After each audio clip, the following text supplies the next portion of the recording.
Welcome back to the Marriage Melody, where we are composing a lifetime of love and happiness with our husband.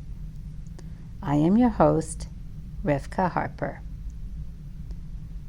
The homework last time was to notice when you were independent. Was it a good form of independence, like choosing what food to make for dinner or completing your tasks at work? Or the form of independence that will tell your husband that he is not needed? For example, does he offer to help, but you tell him no thank you?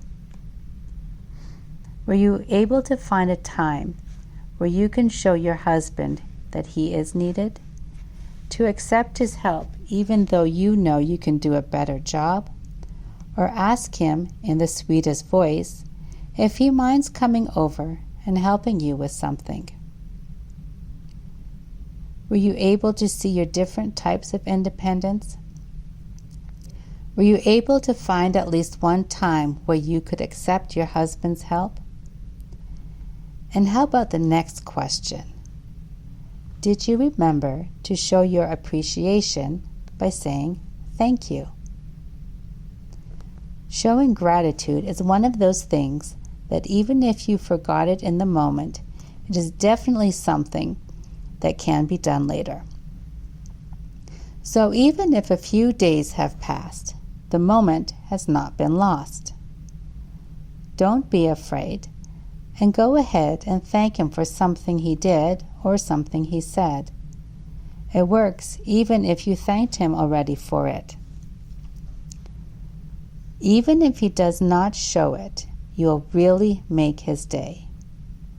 I am sure when someone thanks you for something, it uplifts you and makes you feel just a little bit more special.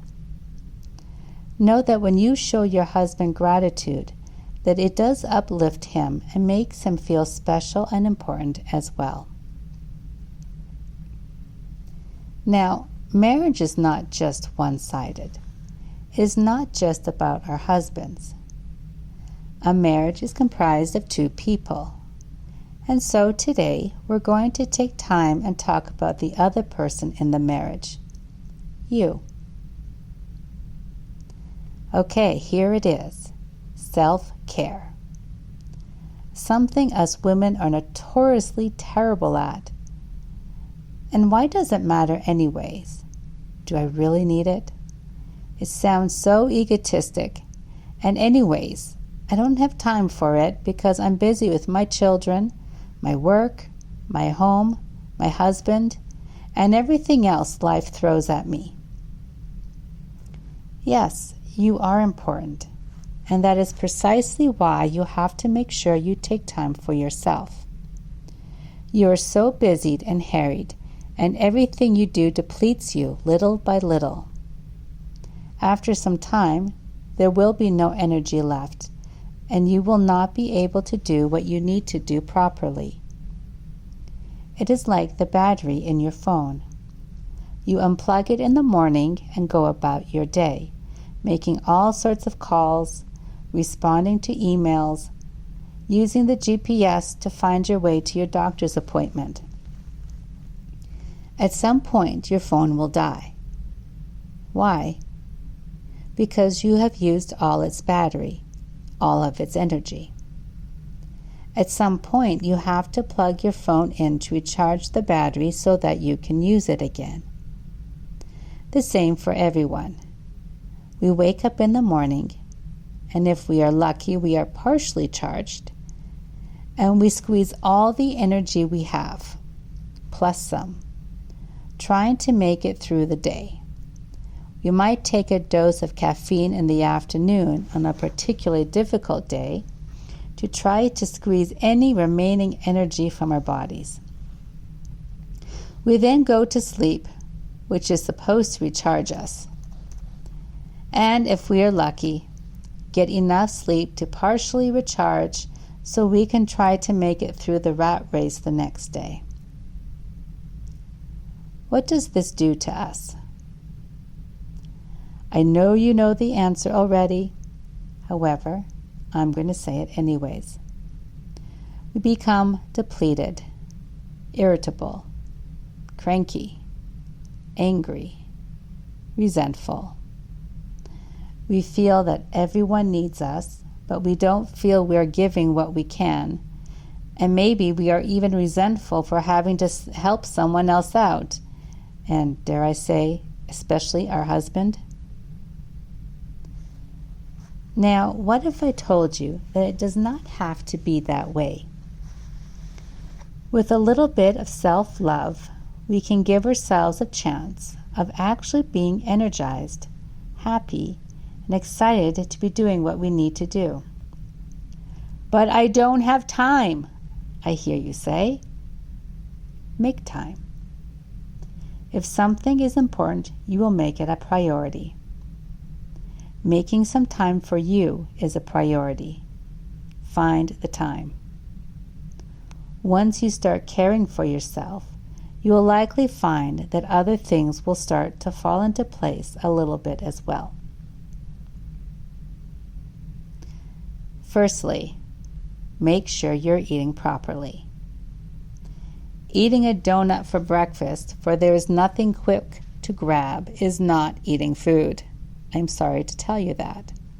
It's called eating a treat. Eat lots of vegetables. Find the ones that you like, and don't be afraid to occasionally try a new one. You just might be surprised. Then add in your protein, fruits, carbohydrates, and yes, the occasional treat.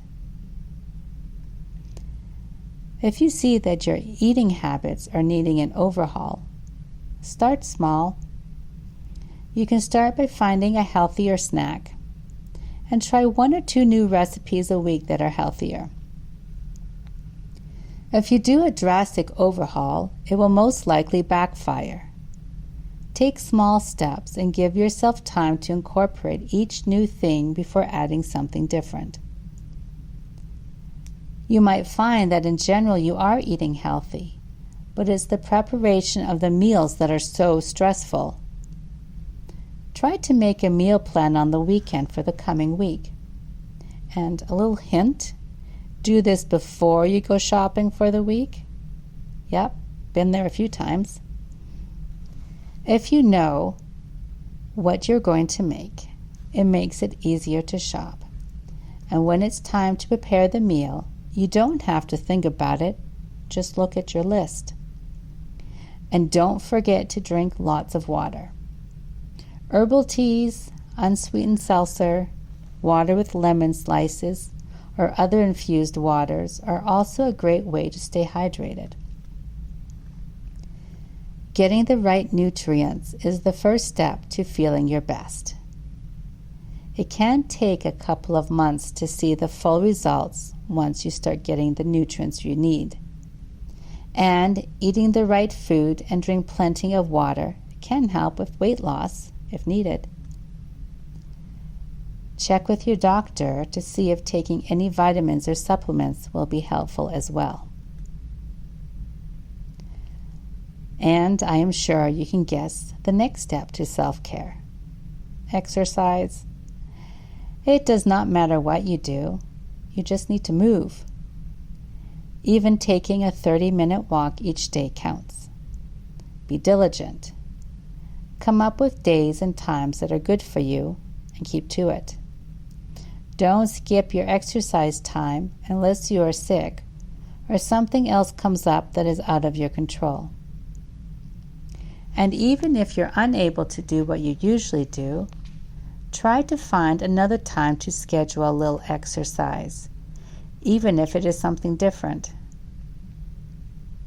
To help, set an alarm on your phone 30 minutes before your scheduled time to remind you. Many people find it really helps to exercise with a friend. You both will work together to make each other accountable. And it's more fun with a friend. Oh, and if you are lucky, you might be able to find something that your husband enjoys doing as well. And then, voila! Bonus points for both exercising and having a date at the same time. And, as with food changes, start small. Start with something that is attainable.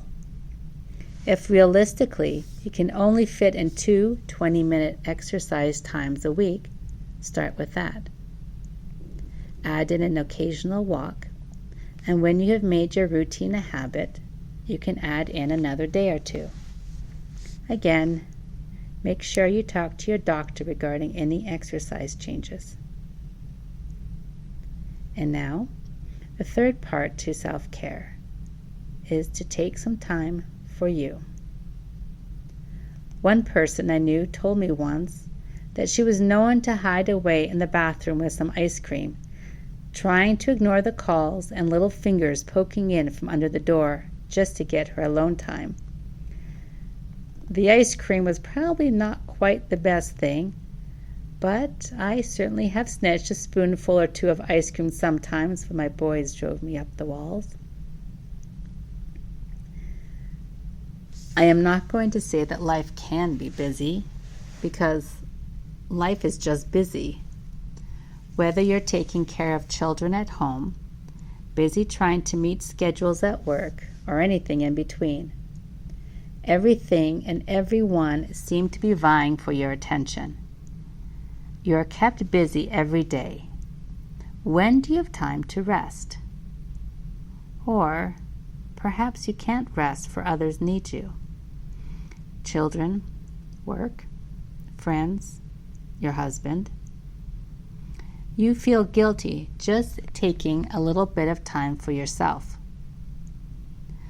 What will end up happening is that you become like your phone when there is no more juice left in the battery. You cannot function. Stress, anxiety, frustration, crabbiness, lashing out, anger. These are all things that build up and then can burst forth. You're so busy helping others, don't forget you need to help yourself as well. A mother hides away in her bedroom to rest. Her children are searching everywhere for her and finally find her. They stand outside her bedroom door and ask why she is in there. The mother responds, "I am making you a mother." This mother knows that she needs to take time for her to rest and energize herself so that she has energy to help others. What kinds of things help you relax? Do you like to take a nap or go out for a walk all by yourself? Perhaps it is sitting in a quiet room listening to some music, maybe doing a hobby, going out for a drive, or having coffee with a friend. Talk to your husband. Let him know you need time to recharge so you can come back more energized and be a better wife, mother, and friend.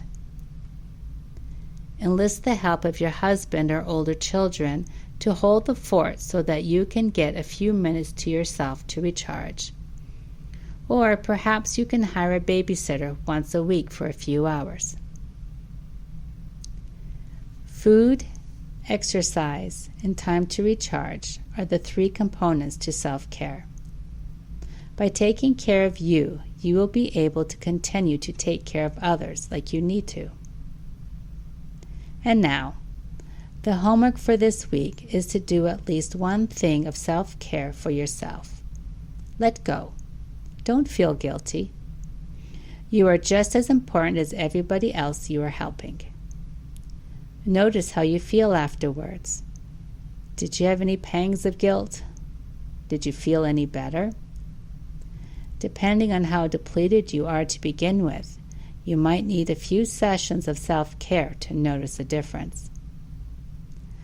I sure hope you will enjoy doing the homework this week, and see you next time.